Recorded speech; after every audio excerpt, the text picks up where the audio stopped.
क से कबूतर, ख से खरगोश, ग से गुलाब, घ से घर, अंग से खाली,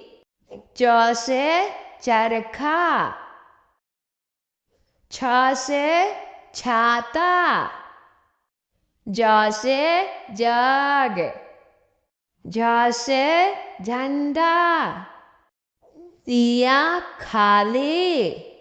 ट से टमाटर, ठ से ठठेरा, ड से डमरू, ढ से ढक्कन, मूर्धन्य से खाली, त से तरबूज, थ से थर्मस, द से दवाद, ध से धनुष, न से नल, प से पतंग,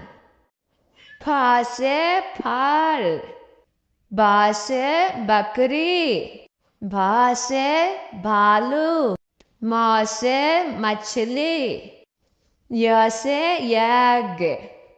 र से रथ, ल से लट्टू, व से वक,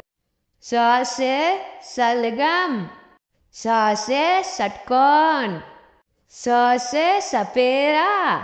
ह से हाथी, अक्ष से क्षत्रिय, त्र से त्रिशूल, ज्ञ से ज्ञानी, अ से अनार, आ से आम, बड़ी ई से इमली, छोटी ई से ईख, बड़ा ऊ से उल्लू, छोटा ऊ से ऊन,